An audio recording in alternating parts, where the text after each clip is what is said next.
Hello friends, ഇന്നത്തെ ക്ലാസ്സിൽ educational commissions and പോളിസീസിൻ്റെ ക്രോണോളജിക്കൽ ഓർഡർ ബേസ് ചെയ്തിട്ടുള്ളതും പിന്നെ കമ്മീഷൻ്റെ മറ്റു പേരുകളൊക്കെ വെച്ചുള്ള ക്വസ്റ്റ്യൻസാണ് നമ്മൾ ഡിസ്കസ് ചെയ്യാനായിട്ട് പോകുന്നത്. സമയം കളയാതെ തന്നെ ക്വസ്റ്റ്യൻസിലോട്ട് പോകാം. First question, arrange the following in chronological order: national policy on education, university education commission, secondary education commission, Indian education commission. Okay, ഇങ്ങനെ 4 തന്നു കഴിഞ്ഞാൽ അതിൻ്റെ ക്രോണോളജിക്കൽ ഓർഡറിൽ നമുക്ക് എഴുതാനായിട്ട് പറ്റണം. ഓക്കെ, അറേഞ്ച് ചെയ്യാനായിട്ട് പറ്റണം. ഇതിൻ്റെ ആൻസർ വന്നിട്ട് ഫസ്റ്റ് വൺ ആണ് 2, 3, 4, 1. അതായത് യൂണിവേഴ്സിറ്റി എഡ്യൂക്കേഷൻ കമ്മീഷൻ ആദ്യം വരും, പിന്നെയാണ് സെക്കൻഡറി എഡ്യൂക്കേഷൻ കമ്മീഷൻ, പിന്നെ Indian education commission, last one ആണ് നാഷണൽ പോളിസി ഓൺ എഡ്യൂക്കേഷൻ. ഒരു ക്വസ്റ്റ്യനോട് ചെയ്തിട്ട് നമുക്ക് ഡീറ്റെയിൽ ആയിട്ട് പോവാം. അടുത്ത question, second one, arrange the following in chronological order: NCF, NEP 2020, RTE act, programme of action. ഇത് നോക്കി, ഇതിനെ ഒന്ന് അറേഞ്ച് ചെയ്താൽ ഇതിൻ്റെ ആൻസർ വന്നിട്ട് ബി ആണ്, 4132. അതായത് പ്രോഗ്രാം ഓഫ് ആക്ഷൻ ആണ് ആദ്യം, പിന്നെയാണ് NCF വരുന്നത്, പിന്നെ RTE act, last one NEP 2020. നമുക്ക് ഇങ്ങനെയൊക്കെ വരുമ്പോൾ ഒരു കൺഫ്യൂഷനാണല്ലേ, ഏതാണ് ആദ്യം എന്താണ് ആദ്യം എന്നൊക്കെയുള്ളൊരു കൺഫ്യൂഷൻ വരുന്നുണ്ട്. സോ നമ്മൾ ഒരു കൺഫ്യൂഷനിൽ നിൽക്കുമ്പോൾ നമുക്ക് ഈ ഒരു പേജ് നന്നായിട്ടൊന്ന് പഠിക്കാം. ഓക്കെ, ഈ ഒരു പേജ് നല്ല രീതിയിലൊന്ന് വായിച്ച് പഠിക്കുക. ഇത് ആവശ്യമെങ്കിൽ സ്ക്രീൻഷോട്ട് എടുത്തിട്ട് റിവൈസ് ചെയ്ത് ഒന്നുകൂടെ പഠിക്കുക. ഞാനിതൊന്ന് ബ്രീഫായിട്ടൊന്ന് എക്സ്പ്ലെയിൻ ചെയ്തു തരാം. ഇതിൽ വർഷങ്ങളും പിന്നെ കമ്മീഷൻ അല്ലെങ്കിൽ പോളിസി പിന്നെ അതിൻ്റെ ചെയർമാനും കൂടെ അല്ലെങ്കിൽ ഇമ്പോർട്ടൻ്റ് ആയിട്ടുള്ള കീവേഡ്സും കൂടെ കൊടുത്തിട്ടുണ്ട്. ഫസ്റ്റ് വൺ, 1948-49 കാലഘട്ടത്തിലാണ് യൂണിവേഴ്സിറ്റി എഡ്യൂക്കേഷൻ കമ്മീഷൻ. ഓക്കെ, ഈ ഒരു ക്രോണോളജിക്കൽ ഓർഡറിൽ നമ്മൾ ആദ്യം പഠിക്കേണ്ട എന്താണ്? യൂണിവേഴ്സിറ്റി എഡ്യൂക്കേഷൻ കമ്മീഷനാണ്. അതിൻ്റെ ചെയർമാനാണ് നമ്മുടെ സർവേപ്പള്ളി രാധാകൃഷ്ണൻ. ഓക്കെ, അത് അങ്ങനെ തന്നെ പഠിക്കുക. യൂണിവേഴ്സിറ്റി എഡ്യൂക്കേഷൻ കമ്മീഷൻ്റെ ചെയർമാൻ സർവേപ്പള്ളി രാധാകൃഷ്ണൻ. പിന്നെ 1952 to 53 വരുന്നതാണ് സെക്കൻഡറി എഡ്യൂക്കേഷൻ കമ്മീഷൻ. ആ ഒരു കമ്മീഷൻ്റെ ചെയർമാനാണ് നമ്മുടെ മുതലിയാർ എന്ന് പറയുന്നത്. ഓക്കെ, ലക്ഷ്മണസ്വാമി മുതലിയാറാണ് അതിൻ്റെ chairman. Next one, 1964 to 66 national education കമ്മീഷനാണ്. നാഷണൽ എന്ന് പറയുന്നത് നമ്മുടെ ഇന്ത്യൻ എഡ്യൂക്കേഷൻ കമ്മീഷൻ. DS കോത്താരിയാണ് അതിൻ്റെ ചെയർമാനായിട്ട് വരുന്നത്. നെക്സ്റ്റ് വൺ 68, പിന്നെ വന്നിട്ടുള്ള 86. നിങ്ങൾ ആ നമ്പർ ശ്രദ്ധിച്ചാൽ മതി. 1968 പിന്നെ തിരിച്ചിട്ടിട്ട് 86. അത് രണ്ടും സെയിമാണ്. നാഷണൽ പോളിസി ഓൺ എഡ്യൂക്കേഷനാണ്. ആദ്യം ഈ മുന്നേയുള്ള കോത്താരി കമ്മീഷൻ, നാഷണൽ എഡ്യൂക്കേഷൻ കമ്മീഷനായ കോത്താരി കമ്മീഷനെ ബേസ് ചെയ്തിട്ട് വന്നതാണ് നാഷണൽ പോളിസി ഓൺ എഡ്യൂക്കേഷൻ 68. അതിനുശേഷം വന്നതാണ് നാഷണൽ പോളിസി ഓൺ എഡ്യൂക്കേഷൻ 86 പിന്നെ വന്നത്. അതിൻ്റെ ഇതെന്താണ്? ഗവൺമെൻറ് ഓഫ് ഇന്ത്യയാണ് അതിനായിട്ട് ബന്ധപ്പെട്ടിരിക്കുന്നത്. പിന്നെ 1992 പ്രോഗ്രാം ഓഫ് ആക്ഷൻ വന്നിരിക്കുന്നത്. ഇത് revised implementation of NPE 1986. Okay, അവസാനം വന്ന NPE അതായത് നാഷണൽ പോളിസി ഓൺ എഡ്യൂക്കേഷൻ്റെ റിവൈസ്ഡ് ഇംപ്ലിമെൻറ്റേഷനാണ് പ്രോഗ്രാം ഓഫ് ആക്ഷൻ എന്ന് പറയുന്നത്. പിന്നെ വന്നിട്ട് 2005 NCF വന്നു, അതായത് national curriculum framework. Okay, national council of educational research and training, അതൊന്ന് ഓർത്ത് വെക്കുക. പിന്നെ നമ്മുടെ 2009 ആകുമ്പോഴേക്കും 4 വർഷത്തിന് ശേഷം 2009 right of children to free and compulsory education act വന്നു. Right of children to free and compulsory education, ആ ഒരു ആക്ട് വന്നത് 2009. അതെന്താണ് പറയുന്നത്? 6 വയസ്സ് മുതൽ 14 വയസ്സുള്ള കുട്ടികൾക്ക് ഫ്രീ ആയി സൗജന്യമായിട്ടും നിർബന്ധിതമായി കമ്പൾസറി ആയിട്ടുള്ള എഡ്യൂക്കേഷൻ പ്രൊവൈഡ് ചെയ്യുക എന്നതാണ് RTE ആക്ട് പറയുന്നത്. ലാസ്റ്റ് വൺ NEP 2020, നമ്മൾ ഓൾറെഡി അറിയുന്നതാണ്, നാഷണൽ എഡ്യൂക്കേഷൻ പോളിസി. അതെന്താണ്? ബേസ്ഡ് ഓൺ കസ്തൂരി രംഗൻ കമ്മിറ്റീനെ ബേസ് ചെയ്തിട്ടാണ് NEP 2020 വന്നിരിക്കുന്നത് എന്നാണ് പറയണത്. സോ നമുക്ക് ഇത് വെച്ചുകൊണ്ട് നമുക്ക് ക്വസ്റ്റ്യൻസ് ഒന്ന് ചെയ്ത് നോക്കാം. ആദ്യം തൊട്ട് ഒന്നുകൂടെ പറയാണ്: യൂണിവേഴ്സിറ്റി എഡ്യൂക്കേഷൻ കമ്മീഷൻ, പിന്നെ secondary education commission, national education commission, national policy on education 68 ഉണ്ട്, 86 ഉണ്ട്. ആ നമ്പേഴ്സ് തിരിച്ചിട്ടത് നിങ്ങളൊന്ന് ഓർത്ത് വെക്കുക. പിന്നെ വന്നിട്ട് programme of action, NCF, RTE act, national education policy, നമ്മുടെ ഇപ്പോൾ ഉള്ള NEP 2020 കാര്യങ്ങളൊക്കെയാണ് പറയുന്നത്. സോ നമുക്ക് ക്വസ്റ്റ്യനിലോട്ട് പോകാം. Who was the chairman of university education commission 1948-49? University education commission ഏത് വർഷമാണ്? 1948 to 49 ആണ്. അതിൻ്റെ ചെയർമാൻ ആരാണെന്നാണ് പറഞ്ഞത്. നമുക്ക് നോക്കാം. നമ്മളിപ്പോൾ പഠിച്ചാണ് യൂണിവേഴ്സിറ്റി എഡ്യൂക്കേഷൻ കമ്മീഷൻ. നോക്കിയേ, 48 to 49 ആരാണ്? അതിൻ്റെ ചെയർമാൻ സർവേപ്പള്ളി രാധാകൃഷ്ണനാണ്. നമുക്ക് ഈ ഓപ്ഷൻസിലോട്ട് നോക്കാം. Who was the chairman of university education commission? Option A Sarvepalli Radhakrishnan അവിടെയുണ്ട്. സോ അതിൻ്റെ ആൻസർ എന്താണ്? സർവേപ്പള്ളി രാധാകൃഷ്ണനാണ് അതിൻ്റെ ആൻസർ. ഓക്കെ, ഞാൻ ഓരോ ക്വസ്റ്റ്യൻസ് കഴിയുമ്പോഴും ആ പേജ് ഇങ്ങനെ കാണിച്ചു തരാം, അപ്പോൾ നിങ്ങൾക്ക് കുറച്ചുകൂടെ എളുപ്പമായിരിക്കും പഠിക്കാനായിട്ട്. Next one, which commission was chaired by Lakshmanaswami Mudaliar? Lakshmanaswami Mudaliar എന്ന് പറയുന്ന അദ്ദേഹം ചെയർമാനായിരുന്ന കമ്മീഷൻ ഏതാണ് എന്നാണ് ചോദ്യം. യൂണിവേഴ്സിറ്റി എഡ്യൂക്കേഷൻ കമ്മീഷനാണോ, സെക്കൻഡറി എഡ്യൂക്കേഷൻ കമ്മീഷനാണോ, എഡ്യൂക്കേഷൻ കമ്മീഷൻ അതായത് നാഷണൽ എഡ്യൂക്കേഷൻ കമ്മീഷനെയാണ് ഉദ്ദേശിക്കുന്നത്. Last one Kasturirangan committee. നോക്കാം, നമ്മൾ പഠിച്ചതാണ്. മുതലിയാർ എന്ന് പറയുന്ന അദ്ദേഹം ചെയർമാനായിട്ട് വന്നിട്ടുള്ള കമ്മീഷൻ ഏതാണ്? സെക്കൻഡറി എഡ്യൂക്കേഷൻ കമ്മീഷനാണ്. അപ്പോൾ അതേതാണ് ആൻസർ? സെക്കൻഡറി എഡ്യൂക്കേഷൻ കമ്മീഷനാണ്. ഓക്കെ, സെക്കൻഡറി എഡ്യൂക്കേഷൻ കമ്മീഷൻ്റെ ചെയർമാൻ ആരാണ്? മുതലിയാറാണ്. Next one, the Mudaliar commission is the other name of. ഇങ്ങനെയും ക്വസ്റ്റ്യൻസ് വരാം. ഓക്കെ, മുതലിയാർ കമ്മീഷൻ്റെ മറ്റൊരു പേര് നമുക്കിപ്പോൾ ക്വസ്റ്റ്യൻ ചെയ്തത് കൊണ്ട് നമുക്ക് പെട്ടെന്ന് കിട്ടും. അത് സെക്കൻഡറി എഡ്യൂക്കേഷൻ കമ്മീഷൻ്റെ കാര്യങ്ങളിപ്പോൾ നമ്മളിപ്പോൾ പറഞ്ഞു വന്നല്ലോ. സോ നമുക്ക് നോക്കാം. ഇങ്ങനെ വരുമ്പോൾ നമുക്കൊരു കൺഫ്യൂഷൻ വരും. മറ്റു പേരുകൾ നമുക്ക് അതും കൂടി ഒന്ന് പഠിച്ചിട്ട് ക്വസ്റ്റ്യൻസിലോട്ട് പോകാം. നോക്കിയേ, കമ്മീഷൻസും അതിൻ്റെ മറ്റൊരു പേരുകളൊക്കെയാണ് തന്നിരിക്കുന്നത്.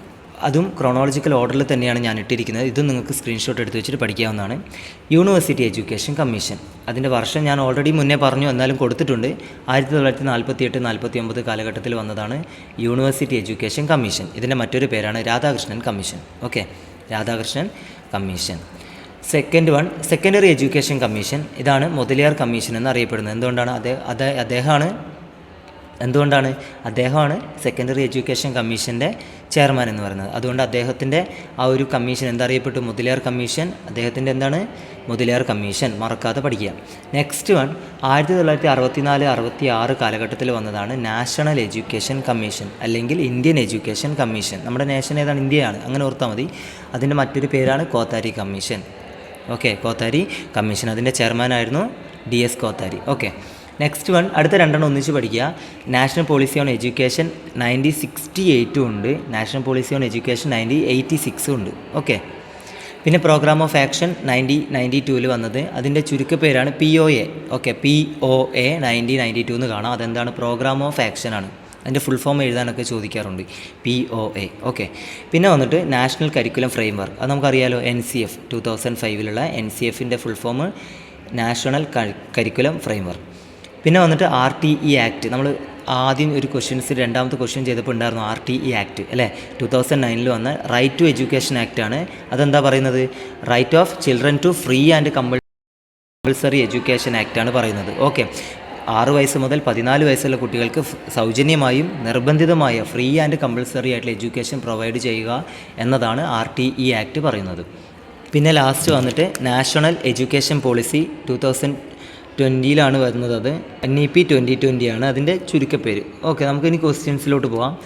The Mudaliar commission is the other name of. നോക്കിയേ, മുതലിയാർ കമ്മീഷൻ മറ്റൊരു പേരെന്താണ്? നമുക്ക് നോക്കാം. ഇപ്പോൾ പഠിച്ചതാണ് അല്ലേ. മുതലിയാർ കമ്മീഷൻ്റെ മറ്റൊരു പേരെന്താണ്? Secondary education commission. നമുക്കത് ഓപ്ഷനിൽ നോക്കാം. എന്താണ്? Secondary education commission. 1952 to 53 അത് വന്നിരിക്കുന്നത്. മുതലിയാർ കമ്മീഷൻ്റെ മറ്റൊരു പേരാണ് സെക്കൻഡറി എഡ്യൂക്കേഷൻ കമ്മീഷൻ. അടുത്ത ക്വസ്റ്റ്യൻ, മാച്ച് ദ ഫോളോയിങ് ആണ്. ഇങ്ങനെയും ക്വസ്റ്റ്യൻസ് ചോദിക്കാറുണ്ട്. നമുക്ക് നോക്കാം. ലിസ്റ്റ് 1, ലിസ്റ്റ് 2 ഇതിനെ മാച്ച് ചെയ്യാനാണ് ചോദിക്കുന്നത്. List 1 Radhakrishnan commission, Mudaliar commission, Kothari commission, RTE എന്ന് തന്നിട്ടുണ്ട്. ലിസ്റ്റ് 2 മറ്റു പേരുകളാണ് തന്നിരിക്കുന്നത് അല്ലേ. Secondary education commission, university education commission, right to education act, national education commission. ഞാൻ നേരത്തെ തന്ന സ്ക്രീൻഷോട്ട് എടുത്ത് വെക്കാൻ പറഞ്ഞിരുന്നു. നേരത്തെ തന്ന അതിൽ നിന്നും ഈ ഒരു 4 മാത്രം ഉൾപ്പെടുന്ന ഞാൻ ഒരെണ്ണം കാണിക്കുകയാണ്. ഇതാ ഇവിടെ തന്നിട്ടുണ്ട്. നമുക്കിത് ഓർഡറിൽ തന്നെയാണ് തന്നിരിക്കുന്നത്. നമുക്ക് നോക്കി പഠിക്കാം. ഏറ്റവും എളുപ്പം ഏതാണ്? RTE, right to education act. അത് ഏതാണ്? 4ാമത് തന്നിരിക്കുന്ന RTE എന്ന് പറയുന്നത് PQRSൽ 6 മാച്ച് ചെയ്യുന്നുണ്ട്. അപ്പോൾ നമുക്ക് അത് ആദ്യം തന്നെ കണ്ടുപിടിക്കാനായിട്ട് പറ്റും അല്ലേ. RTE ആക്ട് ഏതാണ്? 4 മാച്ച് ചെയ്യുന്നത്. നോക്കിയേ, ഓപ്ഷൻസിൽ നോക്കിയേ, 4ാമത്തെ ഓപ്ഷൻ 6 മാച്ച് ചെയ്യുന്നത്. ആദ്യത്തെ 3 എണ്ണത്തിലും 4 എന്ന് പറയുന്ന നമ്പർ 6 മാച്ച് ചെയ്തിരിക്കുന്നത്. അവസാനത്തതല്ല. അപ്പോൾ നമുക്കത് കളയാം അല്ലേ. D എന്ന് പറയുന്ന ഓപ്ഷൻ ഞാൻ കട്ട് ചെയ്തു. അടുത്ത വന്നിട്ട് എന്താണ്? നമുക്ക് ഓർഡറിൽ പോകാം. രാധാകൃഷ്ണൻ കമ്മീഷൻ്റെ മറ്റൊരു പേരായിരുന്നു university education commission. Radhakrishnan commission 1 എന്ന് പറയുന്ന നമ്പറാണ്. അത് യൂണിവേഴ്സിറ്റി എഡ്യൂക്കേഷൻ കമ്മീഷൻ നോക്കിയാൽ Q ആയിട്ട് മാച്ച്, 1 Q ആയിട്ട് മാച്ച് ചെയ്ത് നോക്കിയാൽ 1 Q ആയിട്ട് മാച്ച് ചെയ്യുന്നത്. ആദ്യത്തെ 2 ഓപ്ഷൻ ഉണ്ട്. അപ്പോൾ നമുക്ക് 3ാമത്തെ ഓപ്ഷൻ നമുക്ക് കളയാം. C എന്ന് പറയുന്ന ഓപ്ഷൻ നമ്മൾ കളഞ്ഞു. ഇനി ഏതാണുള്ളത്? Aയും Bയും ആണുള്ളത്. അതിൽ നമുക്ക് നോക്കാം. സെക്കൻഡറി എഡ്യൂക്കേഷൻ കമ്മീഷൻ്റെ മറ്റൊരു പേരെന്താണ്? Mudaliar commission. Secondary education commission, Mudaliar commission. ഇവിടെ നോക്കി, മുതലിയാർ കമ്മീഷൻ 2ാമത്തെ നമ്പറാണ്. അപ്പോൾ 2 എന്ന് പറയുന്നത് P അല്ലേ. 2P ആയിട്ട് മാച്ച് ചെയ്യുന്ന ഒരു ഓപ്ഷൻ നോക്കിയാൽ 2P ആയിട്ട് മാച്ച് ചെയ്യുന്ന ഓപ്ഷൻ A മാത്രമേ ഉള്ളൂ. അപ്പോൾ നമുക്ക് Bയും കൂടെ കളയാം. ഇതിന് ആൻസർ എന്താണ്? എ ആണ്. അതായത് 1Q 2P 3S 4R. അതായത് 1Q രാധാകൃഷ്ണൻ കമ്മീഷൻ എന്ന് പറയുന്നത് യൂണിവേഴ്സിറ്റി എഡ്യൂക്കേഷൻ കമ്മീഷനാണ്. മുതലിയാർ കമ്മീഷൻ എന്ന് പറയുന്നത് സെക്കൻഡറി എഡ്യൂക്കേഷൻ കമ്മീഷനാണ്. കോത്താരി കമ്മീഷൻ എന്ന് പറയുന്നത് നാഷണൽ എഡ്യൂക്കേഷൻ കമ്മീഷനാണ്. ലാസ്റ്റ് വൺ RTE എന്ന് പറയുന്നത് എന്താണ്? റൈറ്റ് ടു എഡ്യൂക്കേഷൻ ആക്ട് ആണ്. സിമ്പിൾ അല്ലേ? അടുത്ത ക്വസ്റ്റ്യനിലോട്ട് നമുക്ക് പോകാം. Radhakrishnan commission is officially known as. Radhakrishnan കമ്മീഷൻ്റെ മറ്റൊരു പേര്, നമുക്ക് ആ ഒരു സ്ക്രീൻഷോട്ട് ഒന്നുകൂടെ ഞാൻ വെക്കുവാണ്. രാധാകൃഷ്ണൻ കമ്മീഷൻ്റെ മറ്റൊരു പേരെന്തായിരുന്നു? University education commission. ഇത് വന്ന വർഷമാണ് 1948-49 കാലഘട്ടത്തിൽ. നമുക്ക് നോക്കാം. Radhakrishnan commission is officially known as ഏതാണ്? University education commission. ഞാൻ എല്ലാ ഓപ്ഷൻസും ഇങ്ങനെ വായിച്ച് ഷഫിൾ ചെയ്തിട്ട് വായിച്ച് കൺഫ്യൂഷൻ ആക്കുന്നില്ല. ഓക്കെ, രാധാകൃഷ്ണൻ കമ്മീഷൻ്റെ ഒഫീഷ്യൽ നെയിം എന്താണ്? മറ്റൊരു പേരാണ് യൂണിവേഴ്സിറ്റി എഡ്യൂക്കേഷൻ കമ്മീഷൻ. അത് ഏത് വർഷമാണ്? അപ്പോൾ തന്നെ വർഷം കൂടെ പഠിച്ചു വെക്കുക, 1948-49. അടുത്ത ക്വസ്റ്റ്യൻ ഇതാണ് ഞാൻ പറഞ്ഞത്. POA ആക്ടിൻ്റെ അതിൻ്റെ എന്താണ് ഫുൾ ഫോം ചോദിക്കാറുണ്ടെന്ന്. POA 1992 stands for plan of action, policy of administration, programme of action, programme of administration. നോക്കി ഇതിൻ്റെ ആൻസർ എന്തായിട്ട് വരും? നമുക്ക് ആ ഒരു സ്ക്രീൻഷോട്ട് നോക്കാം. പ്രോഗ്രാം ഓഫ് ആക്ഷൻ 1992 അതിൻ്റെ ഫുൾ ഫോമാണ്. അതിൻ്റെ ഷോർട്ട് ഫോം എന്താണ്? POA. എന്താണ്? POA 1992 programme of action. ഇതിലുണ്ടോ നോക്കിയാൽ programme of action? Yes. Option number C programme of action. അപ്പോൾ അതിൻ്റെ ആൻസർ എന്താണ്? Programme of action. POA 1992 എന്ന് പറയുന്നത് എന്താണ്? പ്രോഗ്രാം ഓഫ് ആക്ഷൻ ആണ്. 9ാമത്തെ ക്വസ്റ്റ്യനിലോട്ട് പോകാം. Arrange the following in chronological order. Kothari commission, national policy on education, Mudaliar commission, Radhakrishnan commission. നോക്കി ഈ 4 വരുന്ന ഞാൻ ഒന്നുകൂടെ സ്ക്രീൻഷോട്ട് കാണിക്കുവാണ്. രാധാകൃഷ്ണൻ കമ്മീഷൻ്റെ മറ്റൊരു പേരായിരുന്നു യൂണിവേഴ്സിറ്റി എഡ്യൂക്കേഷൻ കമ്മീഷൻ. ഇത് വന്നത് 1948-49 കാലഘട്ടത്തിലാണ്. ഈ ഒരു ബ്ലൂ കളറിൽ നോക്കിയാൽ മതി. അതാണ് നമ്മുടെ ഓപ്ഷനിൽ വന്നിരിക്കുന്നത്. ഒന്നെങ്കിൽ നിങ്ങൾക്ക് കമ്മീഷൻ്റെ പേരായിട്ട് പറയും, അല്ലെങ്കിൽ മറ്റൊരു പേരായിട്ട് പറയും. മുതലിയാർ കമ്മീഷൻ വന്നിരിക്കുന്നത് ഏതാണ്? 1952 കോത്താരി കമ്മീഷൻ 1964. അപ്പോൾ നമുക്ക് ഫസ്റ്റ് തന്നെ രാധാകൃഷ്ണൻ കമ്മീഷനാണ് ആദ്യം വരുന്നത്. നമുക്ക് പഠിച്ചു വെക്കുക. രാധാകൃഷ്ണൻ കമ്മീഷൻ നമ്പർ 4 ആണ്. 4 ആദ്യം വരുന്ന ഓപ്ഷൻസ് ഏതൊക്കെയാണ്? Aയും Bയും Cയും. അപ്പോൾ നമുക്ക് D ക്യാൻസൽ ചെയ്യാം. D ഞാൻ കളഞ്ഞു. ഇനി വന്നിട്ട് മുതലിയാർ കമ്മീഷനാണ് വരേണ്ടത്. 1952-53 വരുന്ന മുതലിയാർ കമ്മീഷനാണ്. മുതലിയാർ കമ്മീഷൻ്റെ നമ്പർ എത്രയാണ്? 3 ആണ്. 3 വരുന്ന രണ്ടാമത് 3, 4ന് ശേഷം 3 വരുന്ന 2 ഓപ്ഷൻസ് ഉണ്ട്. A ഒഴിച്ചുള്ള Bയും Cയും. അപ്പോൾ നമുക്ക് A കളയാം. A കളഞ്ഞു. പിന്നെ വന്നിട്ട് കോത്താരി കമ്മീഷനാണ്. 64, 66 വരുന്ന കോത്താരി കമ്മീഷനാണ് വരുന്നത്. കോത്താരി കമ്മീഷൻ്റെ നമ്പർ എത്രയാണ്? 1 ആണ്. അതായത് 4, 3 അതിനുശേഷം 1 വരുന്ന ഓപ്ഷൻ ഒരേ ഒരു ഓപ്ഷനേ ഉള്ളൂ, C ആണ്. അപ്പോൾ നമുക്ക് എന്ത് കളയാം? B നമുക്ക് കട്ട് ചെയ്ത് കളയാം. അതിൻ്റെ ആൻസർ എന്താണ്? C ആണ്. 4, 3, 1, 2. അതായത് Radhakrishnan commission, Mudaliar commission, Kothari commission, first national education policy. അതെന്തുകൊണ്ട് ഞാൻ ഫസ്റ്റ് എന്ന് പറഞ്ഞത് 1968 എന്ന് തന്നിട്ടുണ്ട്. പിന്നെ വന്നത് 86 ഓക്കെ, സിമ്പിളല്ലേ? Radhakrishnan commission, Mudaliar commission, Kothari commission, first national education policy. Okay, അടുത്തൊരു ക്വസ്റ്റ്യനിലോട്ട് പോകാം. Who as the chairman of Indian education commission? Indian education commission അല്ലെങ്കിൽ നാഷണൽ എഡ്യൂക്കേഷൻ കമ്മീഷൻ എന്നൊക്കെ ചോദിക്കാം. 1964-66 ആ ക്വസ്റ്റ്യൻ്റെ കൂടെ തന്നെ നിങ്ങൾ ആ വർഷം കൂടെ പഠിച്ചു വെക്കാം. അതായത് നമുക്ക് ആ ഒരു സ്ക്രീൻഷോട്ട് നോക്കാം. നോക്കിയാൽ നാഷണൽ എഡ്യൂക്കേഷൻ കമ്മീഷൻ അല്ലെങ്കിൽ ഇന്ത്യൻ എഡ്യൂക്കേഷൻ കമ്മീഷൻ്റെ ചെയർമാൻ ആരായിരുന്നു? കോത്താരി ആയിരുന്നു. DS കോത്താരി ആയിരുന്നു. അതിൻ്റെ മറ്റൊരു പേരായിരുന്നു കോത്താരി കമ്മീഷൻ. അത് ഏത് വർഷമായിരുന്നു? 1964-66. ഓക്കെ, നമ്മളോട് ചോദിച്ചത് ചെയർമാനാണ്. അത് ചെയർമാൻ ആരാണ്? കോത്താരിയാണ്. നമുക്ക് നോക്കാം. സർവേപ്പള്ളി രാധാകൃഷ്ണൻ, ലക്ഷ്മണസ്വാമി മുതലിയാർ, കസ്തൂരിരംഗൻ, DS കോത്താരി. ഇതിൻ്റെ ആൻസർ എന്താണ്?